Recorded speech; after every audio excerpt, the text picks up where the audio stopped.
yes. What do you think the next thing I said? I'm in. Why? Because I seen it. In my mind, I was thinking if he can do it, then subconsciously, that's what's happening in our society as these people are reaching billionaire status. Even if you're thinking, even if I don't know, kind of, sort of, but you went from no to kind of, sort of, that's pretty cool. And then you get some people crazy like me, like if he can do it, here we go again, I can do it. So if I'm in a big lake and I'm a small little minnow in that lake and I see everyone doing it, I'm thinking the same thing. But this is the key. If you want what somebody has, you got to do what they done to get what they got. There can't be no deviation unless you got a stack. You understand? Because now it's enhancement. I get that.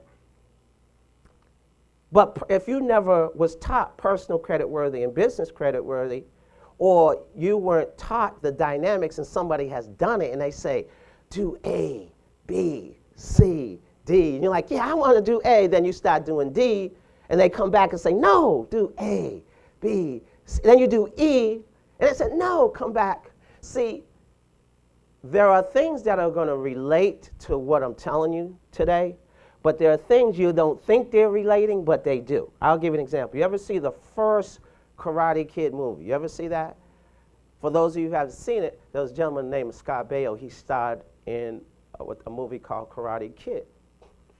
And there was a scene where he has him waxing the car. This before he gets into the martial arts, and he's wax on, wax off, wax on, wax off, wax on for days and wax off. Then he's like, man, I'm ready to fight. I'm ready to learn your techniques. You know what I mean? I'm ready to really get into this, and you got me waxing your car. You just using me, man. You abusing me, man. You know what I mean? You know, at least let's have a trade-off here. You know, I'll wax your car, teach me some of the moves. And he said, come in. He comes over there. And then he throws a punch, and he says, wax on. And he goes, boom. Wax off. Boom. Wax off, boom. He realized, wow, this guy's throwing punches at me and I'm blocking them and not even thinking about I'm blocking them. What he was doing was teaching them the physical technique, but this is what people missed in the movie. He also taught them the mental technique without him even knowing that he was being taught.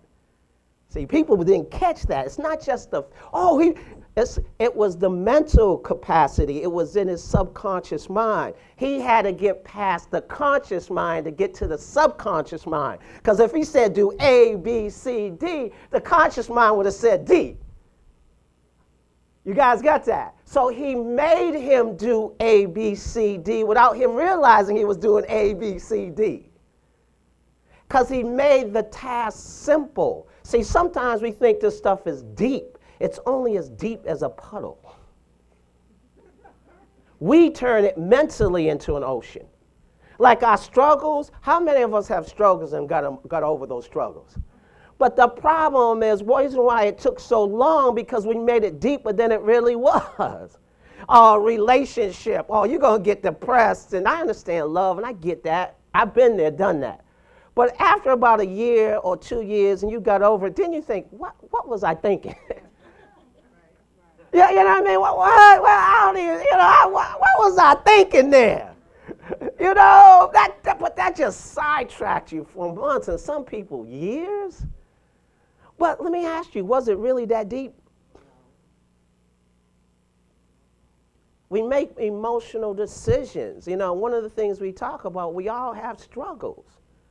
And we all have legitimate excuses, right? But legitimate excuses will get you broke.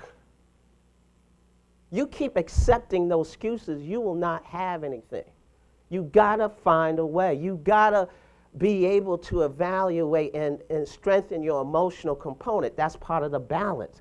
You will have obstacles along the way. You will have wins or losses. You will have to refocus and take your life and say, you know what? I'm sick and tired of being sick and tired. I'm going to take this whole thing to the next level. And you need to do that every day, not once a week.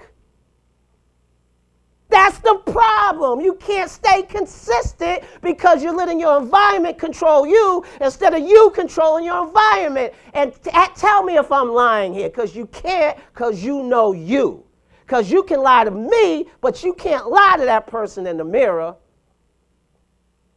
He eats, she sleeps, he educates, she motivates, she brings you up, he brings you down. It is a mental game. When you can overcome that, you can be successful. That's what it is. It don't matter what it is. You understand? Like I have people, I have them do a form, and I say, do this, do this, do this. They want what I want. I say, just do this. And they can't do it, and they don't think it's important. Wax on, wax off. I'm teaching them to be consistent. I'm teaching them to stay focused. And they wonder, why did Mr. C want us to do that? Well, do you want to stack? I want what you have, Mr. C. Well, do wax on, do wax off.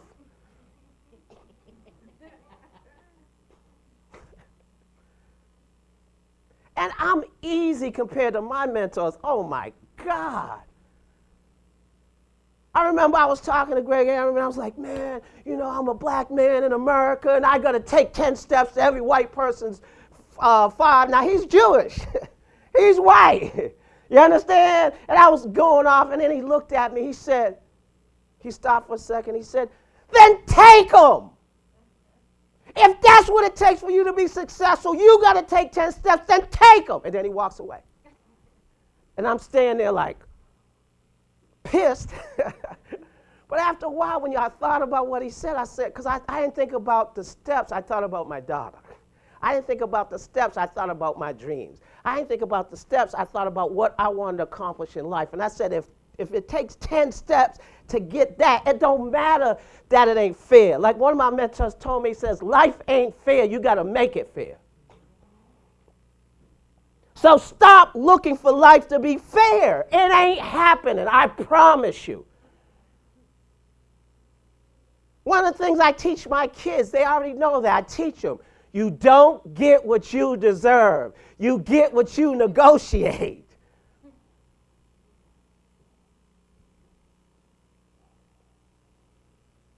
Take that one with you.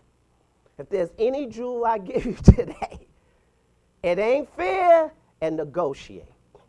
But you got to know how to negotiate. You got to learn the techniques. You got to know personalities. Like we got spring personalities in this room.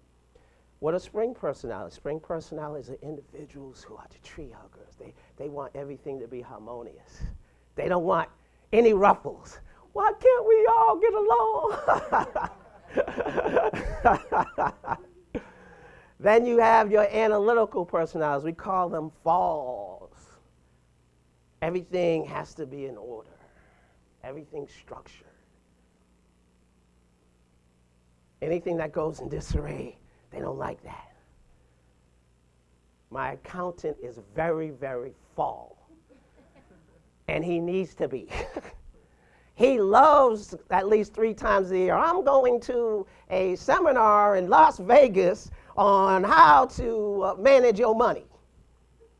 Now, he's in Vegas. Did you go out and party? No, but we wouldn't have had a seminar, and I learned so much stuff. He's more excited about the seminar. I'm like, then I'm thinking, no, he don't need to be gambling. He need to be in there learning whatever you got to learn, all the ins and outs about the write-offs that I have. You understand? That's the analytical personality. You'll see those are cats that got the pocket protectors and the pens. You know who they are. Some of y'all say, oh, that's me. Oh, my God. But that's okay. It's not a bad thing. It's a great thing. You understand? Then you got the summer personalities, man. They just love to have fun. You know, if you're explaining anything, don't talk about numbers. Don't talk about, this is the system that we works in. It's a numerical way of thinking. They were like, what? They're like, where's the fun at? If you're like, you know what, we have a good time, we're on TV and we dance and we hang out and we go to the seminars and we just have a blast, the energy is there, you're going to be so excited. They're like, I'm in. That we got a winter personalities. They're like, just show me the damn money. That's all I care about. I want to get paid. Show me, you got the stack, I'm listening to you. That's all I need, I'm in. You know, I just want to know you got the stack, show me A, B, C, D. And if you can't, and if they get off track, if you're weak and you can't talk to them, they won't respect you. I confront people. That's what I do. I don't care. People tell you who work with me. I'll come and confront you. Something wrong. Oh, here come Mr. C again. But if you're giving some information that's going to enhance their lives, thank God somebody told me, then take them then. You understand? And I got pissed for a minute, but then I thought about it. I'm like, he's right. How can I deny the truth? You know? But there's still haters. They're still going to deny the truth. Like everybody here, this is an investment group meeting. People made investments here. I got leaders who made an investment. They still paid because we teach an important component of business. Is investing important? Is investing important? People pay for this training. You think they're going to respect it more. You think they're going to learn more. I got a pass called a season pass with Financial Education Services. When I leave here, I spent hundreds of thousands of dollars over the years. I'm going to a training, they call it Millionaire Mentality, boot camp. I'm constantly working on my mind.